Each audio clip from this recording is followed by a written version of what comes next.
Hello everybody. In the last 2 days, two important judgments caught my eye.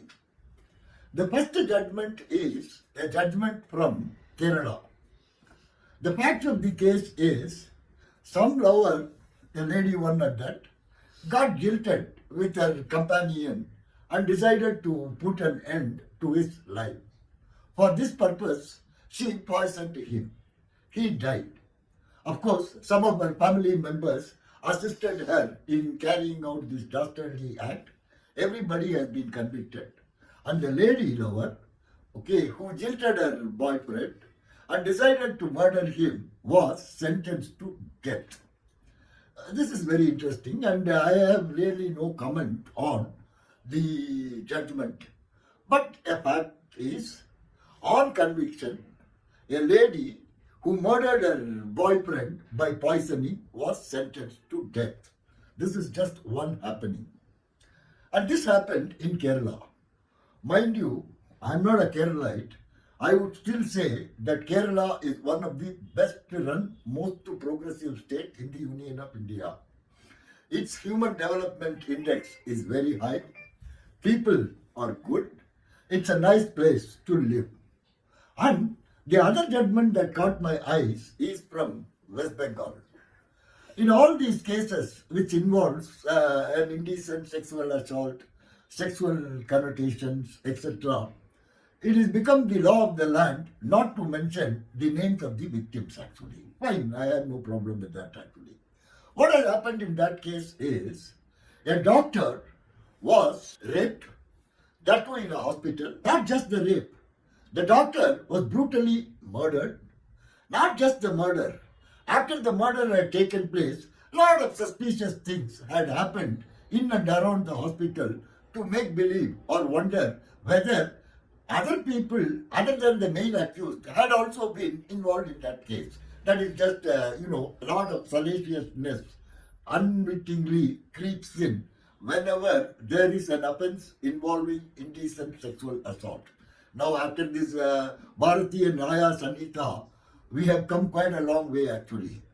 Number one, we don't care too much about the two-finger test. This is not particularly a nice thing. But the fact is, and now penetration of penis into vagina is no more necessary for it to become a rape. The earlier law under the IPC of the Macaulay, penetration is necessary. So the prosecution has to prove penetration. The accused can take all defenses to say that the penetration has not really taken place. What is happening is fondling, and the fondling at best, even if the criminal intention is established, it could amount to outraging the modesty of women. The earlier 354 of the IPC, I am not able to get the corresponding provision in Bharatiya, Nyaya, Sanhita. We are yet to get used to that actually. But the fact is, now under law, we are not really talking about rape.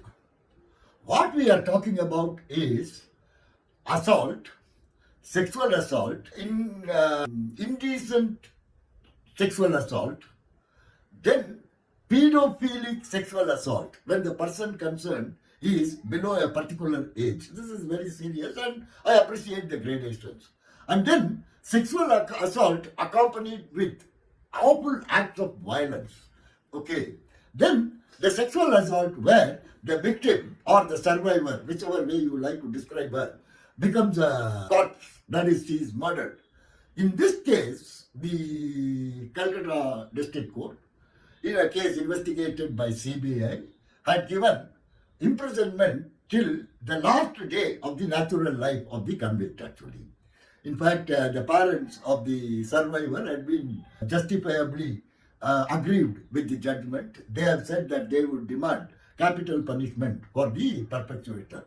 But the perpetuator has also his share of dramatics. He had declared to the court, other than him, there is yet another person who is involved in the case. One has to really see whether this is true.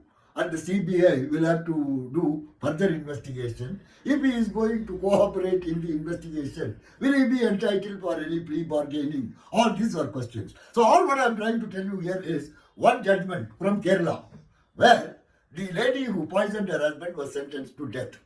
Another judgment from West Bengal where the accused or the convict of a rape and murder case had just been given a life sentence.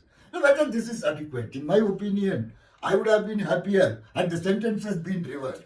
I mean, even though I am a man, I would say that the Kerala lady can be kept in jail till the last date of her life, actually. Nothing wrong about it, if she is guilty of the act. And similarly, the guy who is responsible for raping a doctor in a brutal manner and responsible for the death of the person will spend his last day in jail is not something that makes me happy. So what I'm trying to tell you here is we should establish national minimum standards in sentencing.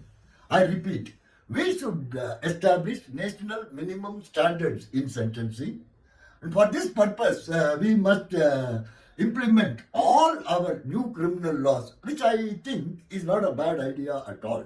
Somebody will say it is a old wine in new bottle. It is not so. A lot of changes have indeed taken place.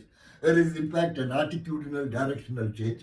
And what is important is these three legislations, Bharatiya Nyaya Sanhita, Bharatiya Sakshya Adhiniyam, Bharatiya Nagarik Suraksha Sanhita are very important. Okay, when we recruit and train judges, I don't mean the High Court and Supreme Court judges, I mean the judges of the trial judiciary. These three legislations are going to provide substantial chunk of the questions in the qualifying examination. For this purpose, we have put up about 10 courses on criminal law in the Udemy platform. One course is 15 hours, other courses on an average range about 4 hours a course.